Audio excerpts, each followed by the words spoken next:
பிரியமான சகோதர சகோதரிகளே, இந்த நாள் வாக்குத்தத்த வசனங்கள் மத்தியோ 18:4 படிக்கலாம். இங்கே சொல்லப்பட்டிருக்குது, ஆகையால் இந்த பிள்ளைகள் போல நீங்கள் இந்த பிள்ளையை போல நீங்கள் தாழ்த்தப்படுங்கள், பரலோக ராஜ்யத்தில் நீங்கள் பெரியவனாய் இருப்பீர்கள். இங்கே சொல்லப்பட்டிருக்குது, ஒரு சிறு பிள்ளையை போல கர்த்தர் என்ன பண்ணலாம், நம்மளை தாழ்த்தணுமா அப்படின்னு சொல்லி பார்த்தா, சிறு பிள்ளைங்களுக்கு கர்த்தருடைய பிள்ளைகள் சிறு பிள்ளைகளாக இருக்கும்போது அவங்களுக்கு ஒன்றுமே தெரியாது. அவங்களுக்கு தான் நம்ம சாப்பாடு ஊட்டணும், அவங்களுக்கு தான் பால் கொடுக்கணும், அவங்களுக்கு தான் எல்லாமே செய்யணும். யார் கொடுத்தாலும் அது என்ன பண்ண உடனே அது வாங்கி சாப்பிட்றோம்.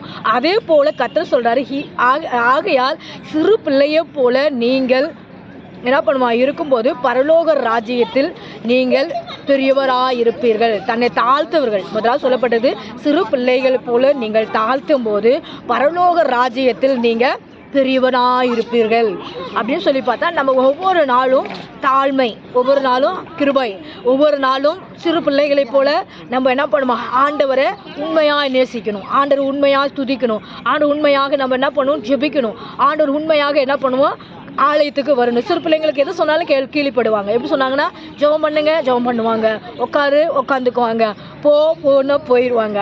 அதே போல் நம்ம என்ன பண்ணுவோம், ஒருவன் சிறு பிள்ளையை போல என்ன பண்ணுவான், தாழ்த்தும் போது பரலோக ராஜ்யத்தில் அவனை பெரியவனாக இருப்பான். நம்ம இந்த உலகத்தில் வாழும்போது எல்லார் இடத்திலும் கர்த்தருடைய சுவிசேஷத்தை நம்ம அறிவிக்கணும், ஆண்டவருடைய நாமத்தை சொல்லணும், ஆண்டவரை பார்த்து விசுவாசத்தில் வளருங்கன்னு சொல்லணும், அவங்களுக்காக ஜெபம் பண்ணணும். இந்த வசனம் உங்கள் இடத்துல கேட்கும்போது நீங்கள் என்ன பண்ணணும், ஒரு சிறு பிள்ளையை போல நீங்கள் என்ன பண்ணணும், ஐயோ இந்த வசனம் இப்படி சொல்லப்பட்டிருக்குது, நாங்களும் என்ன பண்ணுவோம், கீழ்ப்படிஞ்சு தேவனோட ஆலயத்துக்கு வரோம், தேவனோட வசனத்தை நாங்கள் கேட்குறோம், அவர் சொன்ன கற்பனைகளை நாங்கள் கை கொள்ளுகிறோம், இந்த நாளிலிருந்து நாங்களும் ஏசப்பா பிள்ளைகளாக மாறுறோம், இயேசு பிள்ளைகளாக நாங்கள் விசுவாசத்தில் வளரும் அப்படின்னு சொல்லிட்டு நீங்கள் மனம் திரும்பும் போது பரலோகத்தில் பெரியவர்களாக இருப்பீர்களாம். ஒரு சிறு பிள்ளையை போல ஒரு தாழ்மையை உள்ளவர்களாக இருக்கும்போது பரலோகத்தில் அவர்கள் பெரியவனாக இருப்பார்கள். இந்த உலகத்தில் நீங்கள் என்ன பண்ணுறீங்க, எத்தனை தான் நம்ம உலகத்தில் இருந்தாலும் ஆண்டவர் நம்ம வாழ்க்கையிலனா எல்லாமே ஜீரோ.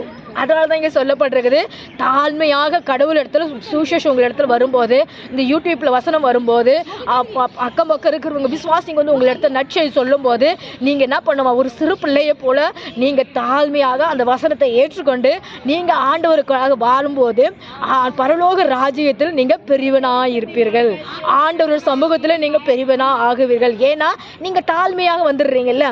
சிறு பிள்ளைங்களை போல கபடு சூது இல்லாமல் நீங்கள் ஆண்டவர் ஜெபிக்க வந்துடுறீங்க, ஆண்டவரை ஏற்றுக்கொள்கிறீங்க.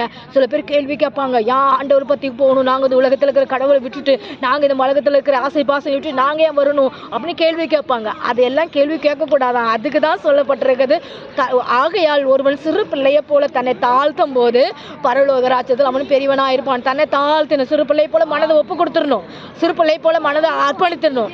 சிறு வசனங்கள் இடத்துல வரும்போது வரும்போது உடனே என்ன பண்ணுவோம், நம்ம அந்த வாழ்க்கையை அர்ப்பணிக்கும் போது நம்ம பரலோகத்தில் பெரியவனாக இருக்க முடியும்.